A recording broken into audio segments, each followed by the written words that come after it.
The photograph was sitting on the table between us when the photographer finally whispered the words that changed my life. "Mrs. Thompson, your son was never the target." My fingers tightened around the edge of the chair. On the monitor in front of me was a picture taken 90 minutes before my son's wedding. His bride was kissing another man, not hugging him, not saying goodbye, kissing him. The timestamp glowed in the corner of the screen. The photographer looked sick. "I almost deleted these," she said. Then I realized what they meant. I stared at the image, at the woman I had welcomed into my family, at the woman my son believed loved him. Then the photographer opened a second photograph, and a third, and suddenly I understood why she had begged me to come alone. What I didn't understand yet was that those photographs were only the beginning. The real betrayal hadn't even started. My name is Margaret Thompson, and at 62 years old I believed I had finally reached the peaceful chapter of my life. My husband Richard had died 8 years earlier after a short battle with pancreatic cancer. Losing him had felt like someone had removed the foundation beneath my feet. For a long time, work became the only thing that kept me moving. Together we had built Thompson Home Furnishings from a single showroom outside Dallas into a business with 4 successful locations across Texas. After Richard died, I kept expanding. Not because I loved working, because I couldn't bear sitting alone in a quiet house. Eventually, the grief softened, not disappeared, just softened. And when it did, my focus shifted toward my son. Ethan was 34, smart, kind, sometimes too trusting for his own good. He worked as an architect and had always been the steady, dependable type. The kind of man who remembered birthdays, helped neighbors carry groceries, and called his mother every Sunday without fail. For years, I worried he might never settle down. Then he met Vanessa Reed. Beautiful, confident, charismatic. Everyone seemed to adore her, including me. Looking back now, that might be the hardest part. I genuinely liked her. The wedding had taken place only a month earlier. It had been elegant without being excessive. At least that's what I told myself after writing check after check. The venue alone had cost nearly $20,000. Flowers, catering, music, photography. The final number was somewhere around $80,000. But Ethan looked happy. That made it worth every penny. Or so I thought. The phone call came on a Tuesday morning. I had just poured coffee into my favorite blue mug when my cell phone rang. Unknown number. Normally I ignored those calls. Something made me answer. "Hello, Mrs. Thompson." The woman sounded nervous. "Yes, my name is Sarah Mitchell. I photographed Ethan and Vanessa's wedding." I smiled automatically. "Oh yes, Sarah, the photos were beautiful." There was a pause. A long pause. Then she spoke quietly. "Ma'am, I need to meet with you." The smile disappeared. "Is something wrong?" Another silence. "Please come alone." My stomach tightened. "Why?" "I can't explain over the phone." The nervousness in her voice sounded real. "I found something."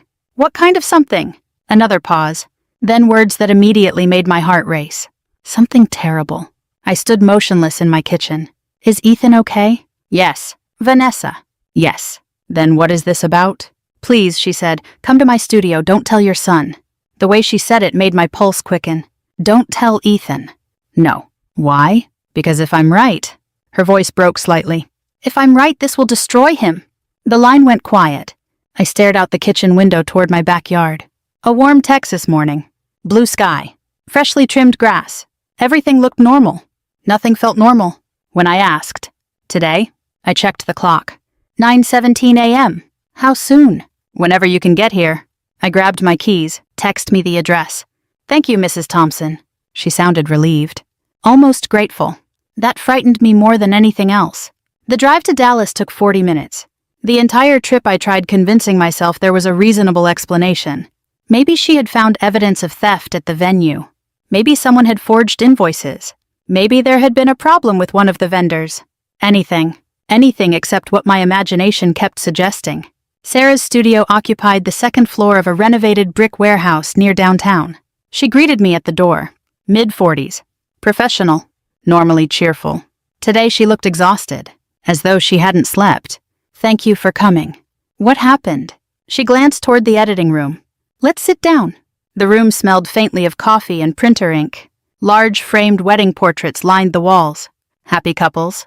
Smiling families. Celebrations. Sarah closed the door behind us. Then she sat in front of a large monitor. For several seconds she didn't speak. I noticed her hands trembling slightly. "Sarah," she swallowed. I've been struggling with whether to show you this. My chest tightened. Show me what? She opened a folder. Hundreds of wedding images appeared. Photographs I recognized. The ceremony. The reception. The first dance. The speeches. Everything looked perfect. Then she opened a different folder. This was taken before guests arrived. I leaned forward. Okay. I was testing lighting and camera settings. Her cursor hovered over a file. Mrs. Thompson, I'm so sorry. The image opened. For a moment, my brain refused to process it. Then reality hit. Vanessa, my daughter-in-law, pressed against another man, kissing him, his hands wrapped around her waist, her arms around his neck. Not accidental. Not innocent. Intimate. Passionate. Familiar. I stopped breathing. The room felt suddenly smaller. Warmer. My voice disappeared. Sarah clicked another photograph. Different angle. Same kiss. Another click. Another angle. Same couple. Same man. Same woman. 90 minutes before walking down the aisle. There's a timestamp, Sarah said quietly. My eyes moved to the corner of the image. 11:28 a.m. The wedding ceremony had started at 1 o'clock. I felt cold despite the Texas heat outside. Who is he? Sarah shook her head. I don't know. I stared at the screen. At Vanessa. At the smile on her face. At the certainty in her body language. And for the first time in my life, I felt something crack inside me. Not because of what she had done. Because I suddenly realized I had no idea who she really was. I don't remember leaving Sarah's studio. Later, I would remember every detail of the photographs. The angle of Vanessa's head. The way her eyes were closed. The confidence in the man's posture. But I couldn't remember walking back to my car. I couldn't remember starting the engine. I couldn't remember driving home. Only fragments remained. A red traffic light. A delivery truck. A radio playing softly somewhere in the background. My mind kept returning to the same image. Again, and again, and again. Vanessa kissing another man less than 2 hours before marrying my son. By the time I pulled into my driveway, I felt 20 years older. The house stood exactly as it always had.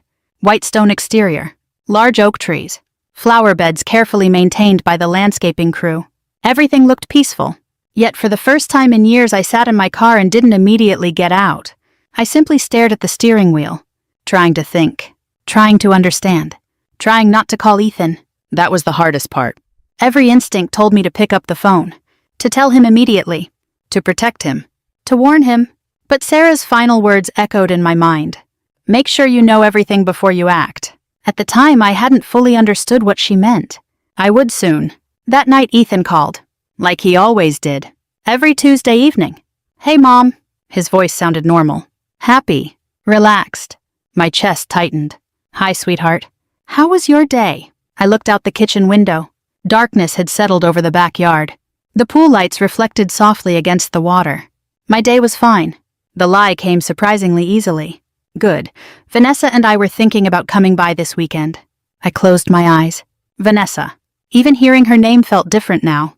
Of course. She misses you. I nearly laughed. Not because anything was funny. Because the sentence felt absurd. That's nice. You okay? His voice changed slightly. Concerned. I forced myself to sound normal. Just tired. You work too much. You sound like your father. That made him laugh. For a few seconds, everything felt normal again. Then the call ended, and reality returned. I spent most of the night staring at the USB drive Sarah had given me. A small black rectangle sitting beside my laptop. I didn't sleep much. By morning, I had made a decision. I needed facts, not assumptions, not emotions. Facts. The next day, I contacted someone I hadn't spoken to in years. His name was Robert Gaines, former Dallas police detective, private investigator. Richard and I had hired him once nearly 15 years earlier when an employee was stealing inventory from one of our stores. He had found the truth within a week. When he answered the phone, his voice sounded exactly the same. Robert Gaines. Robert, this is Margaret Thompson. A brief pause. Well, I'll be damned. We exchanged a few pleasantries. Then I got straight to the point. I need a discreet investigation. His tone became professional immediately. What kind?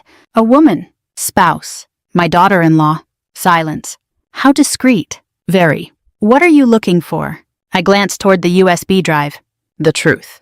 We met the following morning. I brought copies of the photographs. Robert studied them carefully. He didn't speak for several minutes. That worried me. Finally, he looked up. You're right to investigate. You think something's going on. He tapped one photograph. I think this isn't the behavior of someone who's nervous before a wedding. Then what is it? He leaned back. Looks more like someone saying goodbye. The words hit me harder than I expected. Goodbye. Not cheating. Not making a mistake. Saying goodbye. To someone she cared about. Someone important. I left his office feeling worse than when I arrived. 3 days later he called. Can you come in? My stomach dropped. You found him? Yes. I drove there immediately. Robert was waiting with a thick folder. Not a good sign. People don't create thick folders when everything is fine. He slid a photograph across the desk. His name is Daniel Brooks. I picked up the image. Late 30s. Athletic build. Dark hair. Confident smile. The same man from Sarah's photographs. Who is he? Robert folded his hands. Vanessa's former boyfriend. Former. The word should have made me feel better. It didn't. Former. Officially. I stared at him. What does that mean? He opened the folder. Inside were dozens of pages. Phone records, social media screenshots, photographs, reports. Margaret, Vanessa, and Daniel supposedly broke up 2 years ago. Supposedly. Robert slid another photograph toward me. This one had been taken only 12 days earlier. Vanessa and Daniel leaving a restaurant together. My heart sank. Another photograph. 4 days before that, another restaurant. Another meeting. Another photograph. Another day. Another meeting. The room suddenly felt very quiet. They're still seeing each other. Yes. How often? Robert's expression hardened. Frequently. I felt sick. Not angry. Not yet. Just sick. Because Ethan wasn't a careless man. He wasn't cruel. He wasn't abusive. He loved her. Completely. And she knew it. Does Ethan know? Robert shook his head. No indication. I looked down at the stack of photographs. Are they having an affair? Looks that way. The answer hurt. But then Robert said something that hurt even more. Actually, he hesitated. I looked up. What? I'm not sure Ethan is the real relationship. The room went silent. What does that mean? Robert slid another page toward me. A timeline. Names. Dates. Locations. Margaret, based on what we've uncovered, Vanessa and Daniel never really separated. My pulse quickened. What? They continued seeing each other throughout her relationship with Ethan. I stared at him, unable to process the sentence. They never broke up. Not in any meaningful sense. I felt the blood drain from my face. Then why marry my son? Robert didn't answer immediately. That scared me. Because investigators answer questions when they know the answer. Silence means something worse. Finally he spoke. That's what I'm trying to figure out. 2 more days passed. 2 miserable days. I functioned. Went to meetings. Approved budgets. Reviewed quarterly reports. But mentally I was somewhere else. Every few hours I found myself looking at Ethan's wedding photo on my office bookshelf. Smiling. Proud. Happy. Completely unaware. Then Robert called again. This time his voice sounded different. More serious? Margaret. Yes. I need you to sit down. I was already sitting. What happened? Another pause. Then he said the words that changed everything. Daniel isn't the worst part. My heart started pounding. What do you mean? We pulled Vanessa's financial records. The air seemed to leave the room. Financial records. Not relationship records. Financial records. Margaret. His voice became very quiet. I think your son wasn't the target. My grip tightened around the phone. What are you talking about? The silence on the other end lasted only a second. But it felt much longer. Then Robert answered. I'm beginning to think she married Ethan because of you. For several seconds after Robert spoke, neither of us said anything. I sat frozen behind my desk. The afternoon sunlight stretched across the hardwood floor of my office, illuminating framed awards, family photographs, and 30 years of business accomplishments. Normally those things gave me comfort. Today they felt meaningless. Explain. My voice came out flatter than I expected. Robert took a breath. I don't have enough evidence yet to prove motive beyond doubt. But if I were betting money, I'd say Vanessa didn't marry Ethan because she loved him. I stared at the phone. Then why? Because Ethan led her to something bigger. A chill crawled through me. Me? Yes. The word landed like a stone. I slowly leaned back in my chair. Outside my office window, customers moved through the parking lot of our flagship showroom. People buying dining tables, sofas, bedroom furniture, normal lives, normal problems, while mine was quietly collapsing. What did you find? Robert shuffled papers. We started with financial records. My stomach tightened. Go on. Vanessa has accumulated substantial debt over the last 6 years. How much? Close to $200,000. I nearly dropped the phone. What? Credit cards. He paused. Personal loans? Another pause. 2 civil judgments. The number stunned me. Vanessa never looked like someone drowning in debt. Designer clothes, luxury handbags, perfect makeup, perfect smile, perfect life. Apparently all of it had been borrowed, or financed, or faked. Ethan doesn't know. No indication he does. I closed my eyes. Of course he didn't. My son believed the best about people. Always had. Keep going. Robert's voice lowered. 3 years ago, her finances started getting desperate. Then what? Then she met Ethan. I said nothing. He continued. Within 8 months, her spending increased dramatically. That made no sense. If she was broke, why spend more? Because she stopped worrying. I felt something cold settle in my chest. Why? Because she'd found a solution. After we ended the call, I sat alone for nearly an hour. Not thinking. Not moving. Just staring. The pieces were beginning to fit together, and I hated the picture they were forming. Around 6 o'clock, Ethan called again. Hey, Mom. His voice carried the same warmth it always had, the same trust, the same affection. I wondered how long that trust would survive what was coming. Hi, sweetheart. You busy? Not particularly. Good. He sounded excited. Too excited. Vanessa and I have been talking. A knot formed in my stomach. About our future. I remained silent. Mom, I'm listening. Well, he laughed softly. It's probably too early, but we're starting to think about long-term planning. There it was.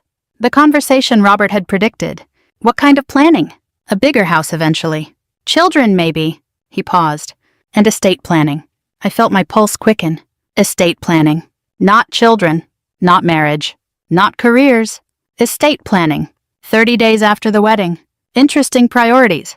What specifically? Another pause. Vanessa thinks families should discuss these things openly. Of course she did. Such as, well... He sounded slightly uncomfortable now. She thinks it would be smart to start talking about inheritance structures. Inheritance. The word hung in the air.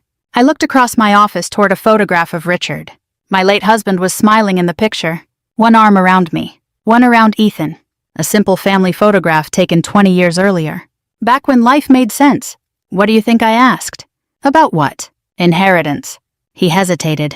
Honestly? Yes. I think it's your money. Relief flooded through me. Briefly. Then Ethan continued. But Vanessa says avoiding the conversation causes problems later. There it was again. Vanessa. Not Ethan. Always Vanessa. Planting ideas. Guiding discussions. Moving pieces. Like a chess player. I forced a neutral tone. Maybe. You don't sound convinced. Maybe because most newlyweds spend their first month discussing vacations. He laughed. Fair point. We talked another few minutes before hanging up. The moment the call ended, I knew something had changed. Not in Ethan. In me. For the first time, I stopped assuming this situation would somehow resolve itself. Because it wouldn't. The breakthrough came 4 days later. Robert called at 7:42 in the evening. Margaret. His voice was tight. Focused. The way people sound when they finally find what they've been looking for. You found something? Yes. I sat upright immediately. What? Can you come to my office tomorrow morning? No. Silence. Then I said, tell me now. Another pause. Finally he sighed. You're not going to sleep tonight anyway, are you? No? All right. Papers rustled. Then he began. Daniel met Vanessa yesterday. I gripped the phone tighter. Where? A wine bar in Uptown. You followed them. Yes. Did you get pictures? Yes. Did they talk? Another pause. That's the important part. My heart began pounding. Robert, we got audio. For a second, I forgot how to breathe. Audio. Not assumptions. Not suspicions. Proof. What did they say? The silence lasted 2 seconds. Maybe 3. Then he answered. Most of it was ordinary. Meaning, complaints, small talk, future plans. Then what? His voice lowered. Then Vanessa started talking about you. The room suddenly felt colder. What exactly did she say? I heard him flip pages. Then he read directly from a transcript. Just a little longer. My stomach dropped. His mother still trusts us. The blood drained from my face. Once everything is transferred, we're done. I closed my eyes. Not because I didn't believe it. Because I did. Every word. Every terrible word. There's more. Of course there was. There was always more. What? Robert continued reading. The old woman is worth millions. My fingers tightened around the phone. Ethan has no idea what's happening. I felt sick. Physically sick. Keep going. His voice became even quieter. 1 more year at most. A page turned. Then Daniel and I can finally start our real life. The room went silent. No traffic. No air conditioning. Nothing. Just silence. I stared at the dark office window. At my own reflection staring back. A 62-year-old widow. A mother. A business owner. A woman who had spent decades building something meaningful. And somewhere along the way, someone had decided she wasn't a person anymore. Just an account balance. Just an opportunity. Just a number. Margaret. I realized Robert was waiting. I'm here. You okay? I laughed once. A short, humorless sound. No, because the truth was finally clear. Vanessa hadn't fallen in love with Ethan. She had chosen him. Like someone chooses a neighborhood, or an investment, or a target. And for the first time since Sarah showed me those photographs, my shock began turning into something else. Something colder. Something calmer. Something dangerous. I wasn't thinking about exposing Vanessa anymore. I was thinking about protecting what she came for. And if she believed she was playing the long game, she had just made one critical mistake. She underestimated how patient I could be. People imagine revenge as something loud. A slammed door. A screaming match. A dramatic confrontation across a dinner table. They're wrong. The most effective revenge usually happens in silence. It happens in conference rooms. In lawyers' offices. In signed documents. In decisions nobody sees until it's too late. The morning after Robert shared the recording, I stopped thinking like a mother. Not entirely. A part of me would always be Ethan's mother. But another part of me, the businesswoman who had spent 40 years negotiating contracts, spotting risks, and protecting assets, finally woke up. And once she did, Vanessa's plan became very easy to see. The harder question was how to stop it. 3 days later, I sat across from attorney Michael Carter. He specialized in asset protection and estate planning. We had worked together on several business matters over the years. If there was anyone I trusted with this situation, it was him. His office overlooked downtown Dallas. Glass walls, dark wood furniture. No nonsense. Exactly the kind of environment I preferred. Michael finished reviewing the documents Robert had gathered and slowly removed his reading glasses. This is ugly. That was saying something. Michael wasn't a dramatic man. How ugly? He leaned back. Let's separate emotion from law. I nodded. If your son's wife is planning to gain access to future assets through inheritance expectations, there are ways to stop that. Completely. Almost was good enough. I slid another folder toward him. This contains everything. Property records, business ownership documents, investment accounts, trust information, savings, retirement accounts. 4 decades of work reduced to paperwork. Michael reviewed the list. Then he looked up. Margaret, how serious are you about protecting this? I met his eyes. Very. Even if it damages family relationships. I thought about Vanessa's voice on the recording. The old woman is worth millions. Not Margaret. Not Mom. Not Ethan's mother. The old woman. I already had my answer. The damage has already been done. Michael nodded once. Then opened a legal pad. Good. The process began immediately. Over the next 2 weeks we worked quietly. Carefully. Methodically. No announcements. No warnings. No emotional speeches. Just paperwork. Exactly the way I preferred it. Several properties were transferred into a newly structured irrevocable trust. Additional safeguards were added. Beneficiary structures changed. Access routes disappeared. Potential vulnerabilities closed. By the end of the 2nd week, the vast majority of my personal assets had become significantly harder to reach. Not impossible. Nothing in life is impossible. But difficult enough to discourage almost anyone, especially someone chasing easy money. Every time I signed another document, I felt a little lighter. Not because I was punishing someone. Because I was protecting something. There's a difference. Meanwhile, Vanessa grew more ambitious. The timing was almost impressive. As my legal protections increased, so did her efforts. One Sunday afternoon, Ethan and Vanessa came over for lunch. We sat outside near the pool. The Texas heat had softened slightly. A light breeze moved through the trees. Everything looked peaceful. Vanessa smiled as she stirred her iced tea. I was telling Ethan something interesting. I already knew I wasn't going to enjoy whatever came next. Oh, she nodded. I read an article about families who avoid discussing wealth. Of course she did. And it creates unnecessary stress. I took a sip of tea. Does it? Absolutely. She smiled warmly. Too warmly. The kind of smile people use when they're trying to guide a conversation somewhere. Open communication prevents misunderstandings. Ethan nodded. She kind of has a point. I looked at my son. Poor Ethan.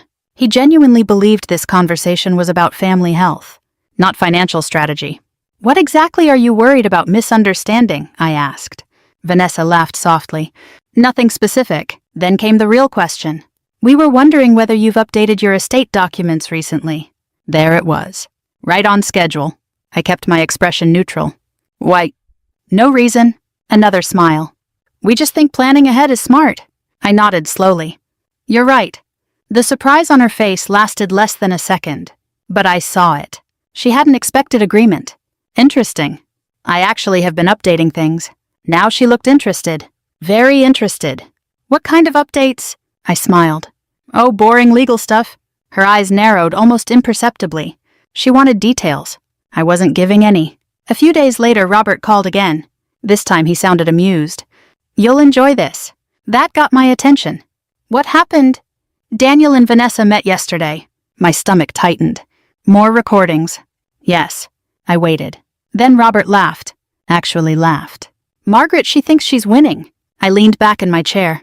Tell me. According to the recording, Vanessa had told Daniel that everything was moving perfectly. Margaret trusts us. Ethan trusts us. She's already updating documents. Just be patient. The words made me smile for the first time in weeks. Because technically she was right. I was updating documents, just not the ones she imagined.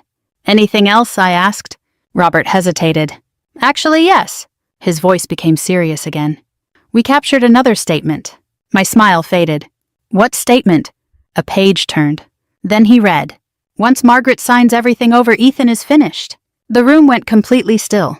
Not divorced. Not separated. Finished. A strange calm settled over me. The kind that arrives when uncertainty finally disappears. Until that moment, a small part of me still wanted to believe there might be another explanation. There wasn't. The recording destroyed the last illusion. My son wasn't her husband. He was a bridge, a temporary step between her present and the future she wanted. And once she crossed that bridge, she planned to burn it.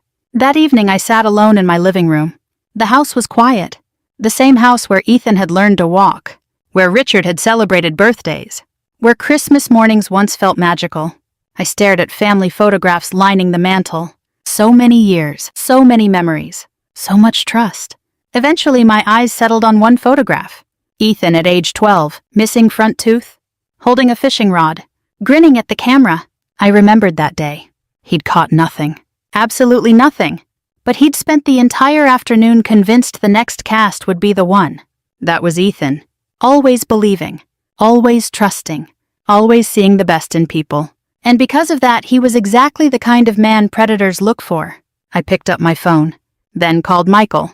How fast can we finish everything? Most of it already is. Good. Why? I looked at the photograph again. Because suddenly I knew exactly what needed to happen next. No more waiting. There was a brief silence.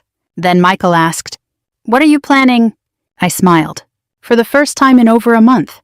A family dinner. And for the first time since this nightmare began, I wasn't the one walking into a trap. Someone else was. The dinner was scheduled for Friday evening. I chose the date carefully. Not because it was convenient. Because everything was finally ready. The trust documents had been completed. The property transfers had been recorded. The asset protections were in place. Michael had reviewed every detail twice. Robert had organized every photograph, transcript, recording, and report into a single file.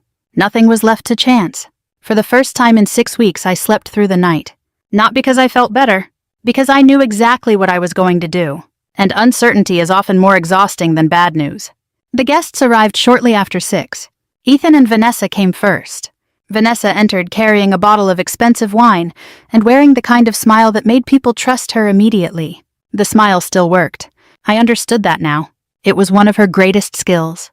Margaret! She kissed my cheek. So good to see you. I smiled politely. You too. Ethan hugged me. The moment his arms wrapped around my shoulders, a wave of guilt hit me. Not because of what I was about to do. Because he had absolutely no idea what was coming. No idea that by the end of the night, the life he thought he had would be gone. 20 minutes later, Vanessa's parents arrived. Thomas and Linda Reed. Good people, at least as far as I knew. Retired school teachers from Oklahoma. Kind. Polite. Ordinary. I had never once suspected they knew anything about Vanessa's deception. And after what happened that night, I became even more certain they didn't. Michael arrived last. Officially, he was there as a family friend. Unofficially, he was there because I wanted a witness. Someone calm. Someone objective. Someone who understood exactly what was about to happen. Dinner began normally. Almost painfully normally. The dining room glowed under warm lighting. The long walnut table had been one of the first pieces Richard and I ever sold in our original showroom. 12 seats, handcrafted. Beautiful. The kind of table designed for family gatherings. The irony wasn't lost on me. Conversation drifted through harmless topics. Travel, work, the weather, business. Vanessa performed perfectly, laughing at the right moments, touching Ethan's arm affectionately, smiling whenever anyone looked her way. Watching her felt surreal, like watching an actress perform a role I'd finally learned wasn't real. At one point she raised her wine glass. To family. Everyone smiled. Everyone except me. Because I finally understood something. People who truly value family rarely need to announce it. The opportunity came shortly after dessert. Vanessa created it herself, ironically. She turned toward me with that same polished smile. Margaret, Ethan mentioned you've been updating some estate documents. There it was. Right on schedule. The room grew slightly quieter. Ethan shifted uncomfortably. Vanessa, what she said lightly. We're just talking. Then she looked back at me. I think it's wonderful when families communicate openly. Michael took a sip of water. I almost smiled. Actually, I said calmly, that's exactly what I wanted to discuss tonight. Her eyes brightened. Immediately. The reaction was small, but obvious. Hope. Excitement. Expectation. She thought she was finally getting what she'd been waiting for. I stood up slowly. Excuse me for one moment. Then I walked into my office. When I returned, I carried a large manila folder. The room fell silent. I placed it carefully on the table, directly in front of Vanessa. What is that? Ethan asked. I looked at him. Something important. Vanessa reached for the folder first. Not Ethan. Not anyone else. Vanessa. That detail didn't escape me. Go ahead, I said. She opened it. The first photograph sat on top. The color vanished from her face instantly. Completely. Like someone had turned off a light. Across the table, Ethan frowned. What is it? No answer. Vanessa stared at the image. Frozen. Her fingers stopped moving. Vanessa. Still nothing. I reached over and slid the photograph toward Ethan. My son's eyes dropped to the page, then widened. The room became silent. Not awkward silence. Shock. Pure shock. What? His voice cracked. What is this? No one answered. Because nobody could. The photograph spoke for itself. Vanessa. Daniel. The kiss. The timestamp. Everything. Ethan looked at the image again, then at his wife, then back at the image. His face turned pale. Tell me this isn't real. Vanessa swallowed. Ethan, tell me. The desperation in his voice nearly broke my heart. For one awful moment, I almost stopped. Almost. Then I remembered the recordings. The lies. The planning. The manipulation. And I kept going. There are more. I opened the folder, then spread several photographs across the table. Different angles. Different timestamps. Different moments. Same betrayal. Thomas Reed slowly removed his glasses. Linda looked as though she might faint. My God, she whispered. Vanessa finally found her voice. You were spying on me. The accusation hung in the air. I almost laughed. Not because it was funny. Because it was absurd. That's your defense. She didn't answer. Then came the recordings. I connected my phone to a small speaker. Nobody stopped me.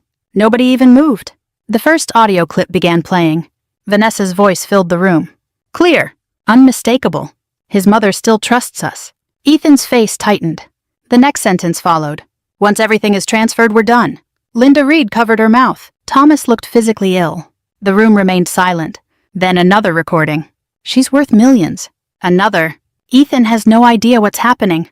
Another. One more year. Then the final one. The one Robert had found only days earlier. The one I had saved for last. Once Margaret signs everything over, Ethan is finished. The recording ended. Nobody spoke. Nobody needed to.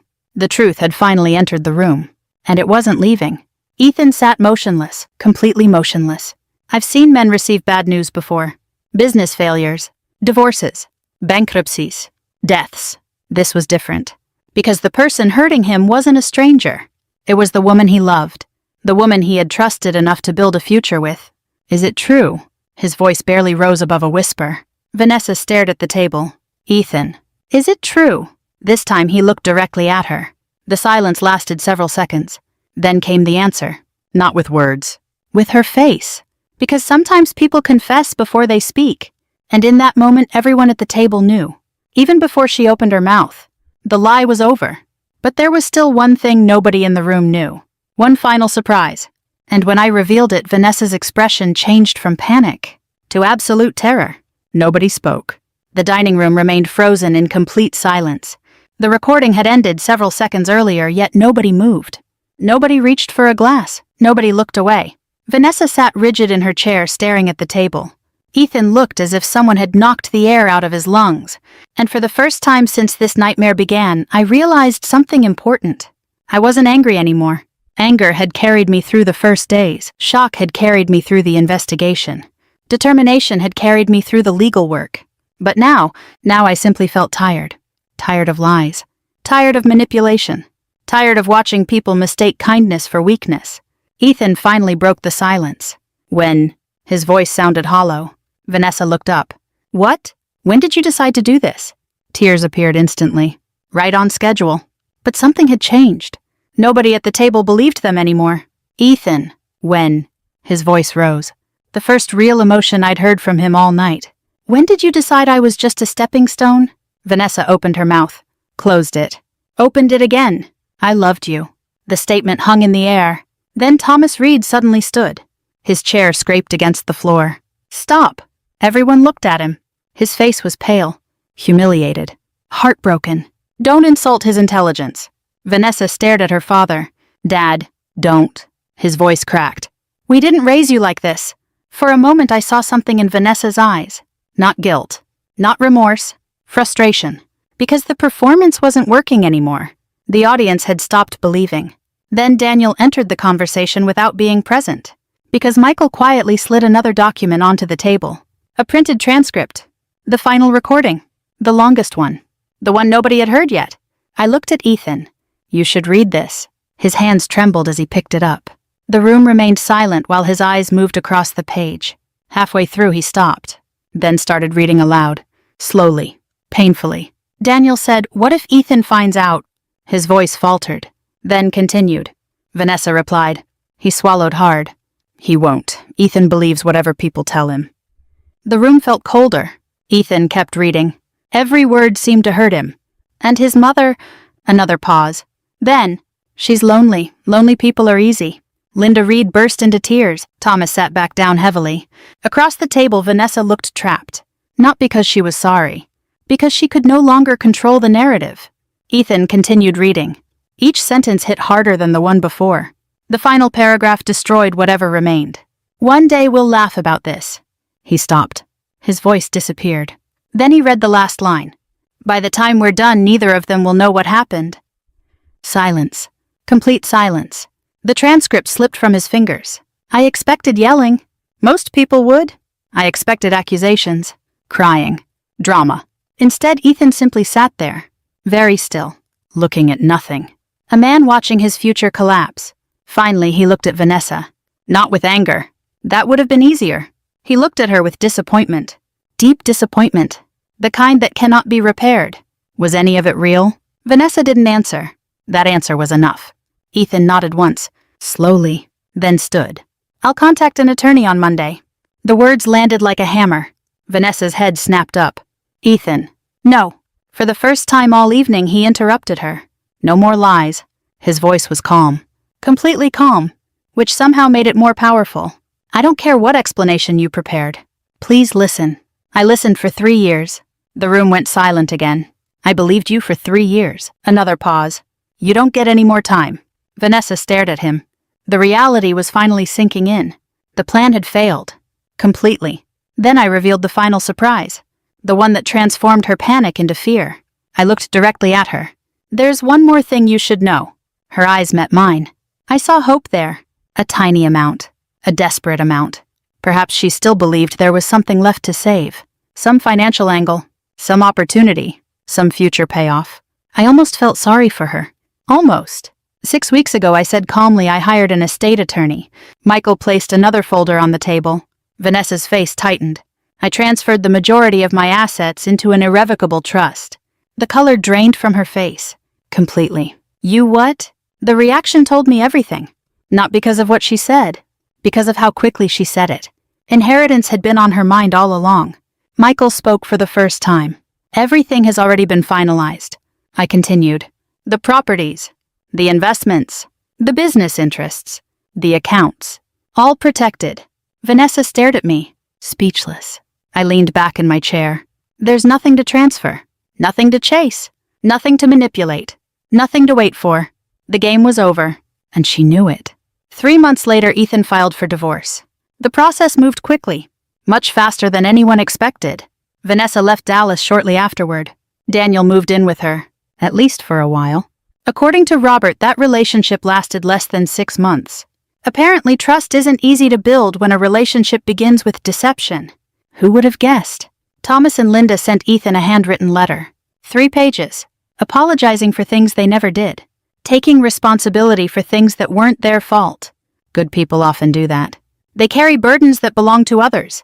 Ethan eventually forgave them. He never forgave Vanessa. Neither did I. Not because forgiveness was impossible, because trust once broken that completely becomes something else, a memory, a lesson, a warning. Almost a year later, Ethan and I sat on my back patio watching the sunset. No lawyers, no investigations, no recordings, no secrets, just a mother and her son, the way life should have been all along. Do you regret it? He asked. I looked at him. Regret what? Finding out. I thought about Sarah's phone call, the photographs, the recordings, the months of pain. Then I slowly shook my head. No, because lies don't become less dangerous when they're hidden. They become stronger. The truth hurt. But the truth also saved us. Ethan nodded, then smiled for the first time that evening. A genuine smile.